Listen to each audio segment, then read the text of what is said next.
Welcome to Dirt Road Believer. I'm so glad that you are catching me today instead of yesterday, because yesterday was one rough day. I moved my son into college, and I've done this once before, right? So I thought I was good. I knew what to expect. You know, we set up the room, we take the cute pictures, we hug goodbye. It did not go exactly as I had planned it in my mind, and so we get there, we unload everything, we start kind of, organizing a little bit, unpacking, and I'm making a mental list of what else we need. So Dad and I leave and go to Walmart to get a few things, and we thought that our son was continuing to unpack, put up things so that when we got back, all the trash would be cleared out of the floor, clothes would be put away. And by the way, I'm telling you this story because I like to share my life with you, but also for posterity because I don't want to forget this day. So we get back from Walmart. Our son and his roommate are laying in their beds watching TV. Nothing has been done. The room looks like a bomb went off. And I set to work. This room's got to look like homey when I leave. And my husband is like, no. He didn't do what he said he was going to do. We hitting the road, we going home. So all of a sudden, and let me just tell you, my Maxter was not disagreeing with him. He and his roommate were also ready for us to go. And this is all happening too fast. Wait a second. I start panicking. So I walk into the car, I'm like trying to process all this. And I kind of get mad. Like, now you done stepped on my toes, okay? I'm a little mad. And I'm getting through all those feelings, and my husband and I stopped to eat in Rome. He could tell I was in a bad way. So he thinks we need to stop, and he's going to take me to lunch, and we're going to sit down, and we're going to talk, and that's not exactly how it went.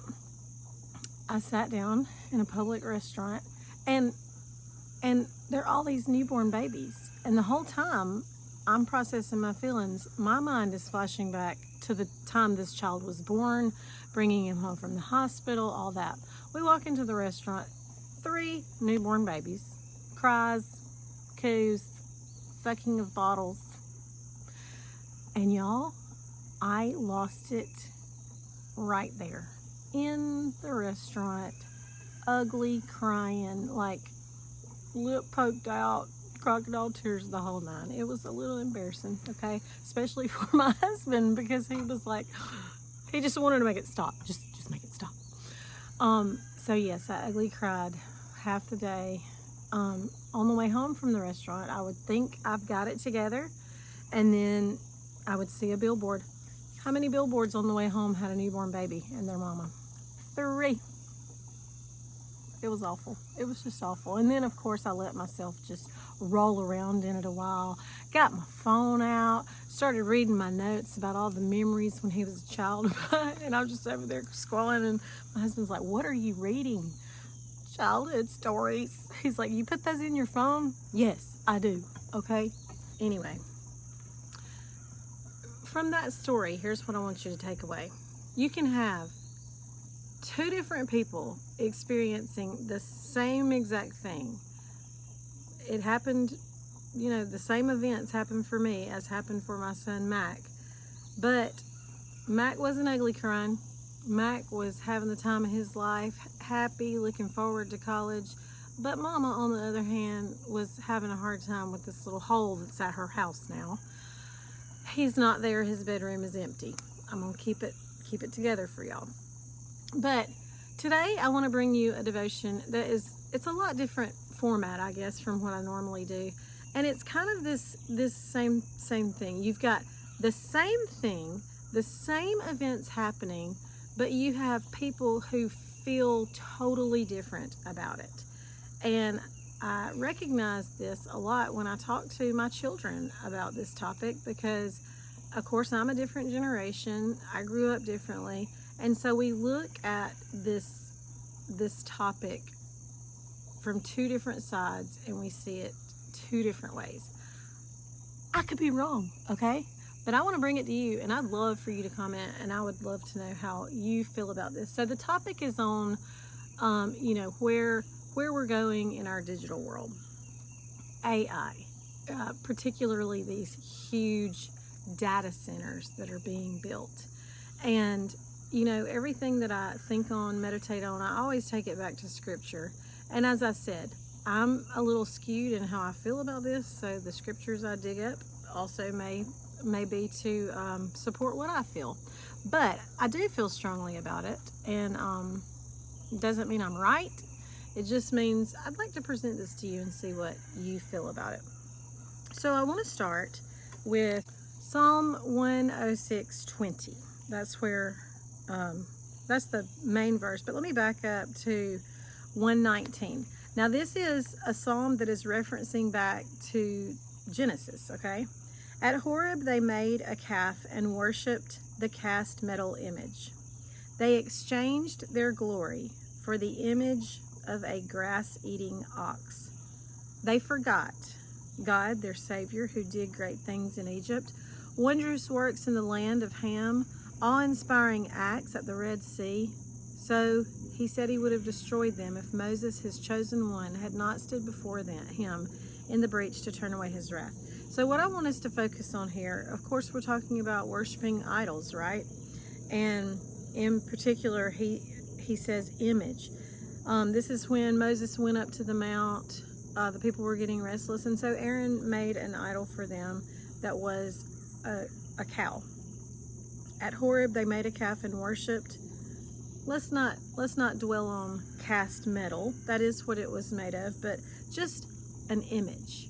There was an image that the people began to give over their thoughts, their creativity, their hopes for the future, their safety. They began to put all of those things into an image instead of God. And one of the things I feel happening is just this. Our society is beginning to turn over our thoughts, our ideas, our creativity, and most of all our hope to something that projects images. Digital images of information, images of words, images of ideas, images of people. And they're not even real people, okay? A lot of these images are AI. Here's a statistic I found very interesting. It says 68 to 71% of adults digitally alter photos before they post them. With teens and young women, that percentage is 85 to 90. We are worshiping images. For that percentage of people to not put a photo out of themselves or their loved ones before they somehow digitally alter it, we have exchanged our glory. The wonderful God that we serve created me to look like this, okay? And so for me to go changing that and altering that and deceiving others with that, I feel like I've exchanged glory. So today I want to talk about how we could be exchanging glory. And now a greater concern of mine is these massive data centers that we're building. We're using, first of all, fertile farmland mostly to build these. They use the power that a city uses. The largest of data centers can be over 10 million square feet, and they are sucking resources just in an unfathomable amount every single day. And why? Why are we building these? Well, the people who seem to be giving their hope over to AI say, oh, AI is going to find the cure for cancer. I think they've already done it. It's just we got to wait to find out. We got to build all these data centers so they can finish the process. I've heard people say this, and we are building these, sucking all of our resources away for what? For images, for ideas that aren't our own, for cures that I know my great God is capable of. So we seek, images through movies, websites. Porn is a big problem with these images. So I do feel like we have given over ourselves to technology at the point that we are worshiping it. We're literally changing our landscape to altar image. And it's crazy. It's really crazy to me to think about this. Let's look at Psalm 135. And this further talks about images and idols. The idols of a nation are silver and gold, made by human hands. I started in verse 15, by the way, of Psalm 135. Listen to this. They have mouths but can't speak, eyes but can't see. They have ears but can't hear. Indeed, there is no breath in their mouths. Think about these devices we have. They can see what we're doing. They have eyes but can't see, because what are they really seeing? They have ears. Have you ever said something around your phone and the next thing you know it's popping up in your feed? They have ears but they can't hear. Indeed, there's no breath in their mouths. Those who make them are just like them, as are all who trust in them. And I guess that's the true question. Do you trust in technology? Is that where your trust is? Let's look at Isaiah 44, and I'm going to start in verse 9. All who make idols are nothing, and what they treasure benefits no one. Their witnesses do not see or know anything, so they will be put to shame. Who makes a god or casts a metal image that benefits no one? Look, all its worshippers will be put to shame. And the craftsmen are humans. They all will assemble and stand, and they will be startled and put to shame. Now this passage is going to really put an emphasis on all the resources that go into making idols. Listen to this. The iron worker labors over coals, shapes the idol with hammers, and works it with his strong arm. Also, he grows hungry, his strength fails, he doesn't drink water, and is faint. So, human resources. The woodworker stretches out a measuring line. He outlines it with a stylus. He shapes it, chisels it, outlines it with a compass. He makes it according to human form. And now for our natural resources. He cuts down cedars. He takes a cypress and an oak. He lets it grow strong among the trees of the forest and then cuts it down. A person can use it for fuel. He takes some of it and warms himself. He also kindles a fire, bakes bread. I'm going to go on down. He makes a god or his idol with the rest of it, and he bows down and he worships it. Prays to it. Save me, for you are my God. Is that where we are, that a lot of people are counting on AI to save us? Save me, for you are my God. If we're asking AI to save us, and this is part of the conversation I had with my college kid before he left, like, look, don't use this. He calls it a tool, which I can see. It's a tool that's useful to him, but I don't want him to get sucked in. I don't want him to, don't ask it advice. If you're going through something, don't pick up ChatGPT and ask personal advice on something that you're going through. This is where we turn for that, okay? AI is not your God. AI is not going to have the answers for you. And that's what this says. He bows down and worships it. He prays to it. Save me, for you are my God. In our quiet moments when we are, deliberating, we're asking questions, are we asking it to God, or are we getting out our phone and looking on ChatGPT? By the way, this tells you how strongly I feel about this. I do not have ChatGPT. I do not plan on getting it. There have been times that I've used it, but I'll send my son a question and ask him to, I don't know. There's just something about it. I want to be me. I don't want to turn my creativity especially, because I feel like it really weakens our mind when we are in the habit of, now I will look up information on Google, but I'm not, that's as far as I take it. I don't want anything more than the facts, sir. Just give me the facts, Mr. Google. So this truly talks about the resources that are expended to make an idol. And that just so reminds me of these data centers that are going up. I'm going to end in verse 20 here. It says, he feeds on ashes. His deceived mind has led him astray, and he cannot rescue himself or say, isn't there a lie in my right hand? His mind has been deceived. I think when we give ourselves over to this, we have been deceived, because God is not AI. AI is not God. And we have to recognize where our true source of rescue comes from. And when a person goes so far as to worship an idol, eventually he feeds on ashes, and his deceived mind that has led him astray says, I can't rescue myself. What have I done? All right, let's keep going.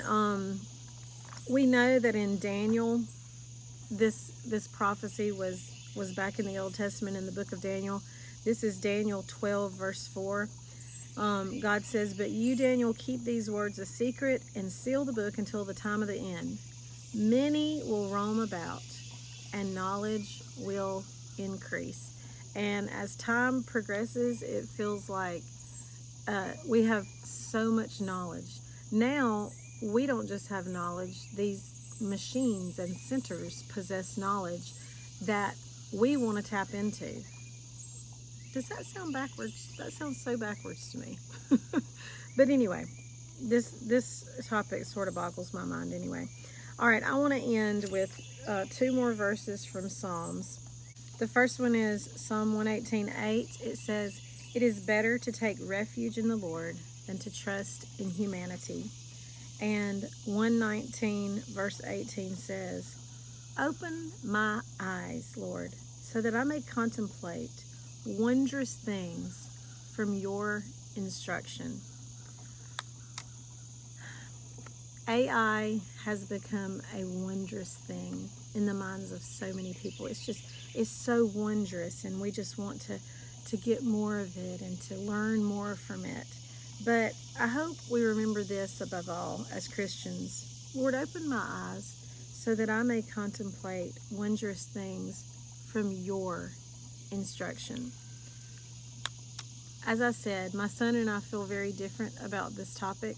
Anytime I talk to young people, they feel different, because it's just kind of who they are. It's kind of been ingrained in them, and it's the next great thing. And I fear, as you can tell from this devotion, I fear that it's becoming an idol, very much so an idol that we are worshiping by turning ourselves over to it, putting our hope, putting our, thinking that it is our source of strength and our refuge in a time of trouble, and it's gonna deliver us from things. And that is a big fat lie. I know it because I read it in the Bible.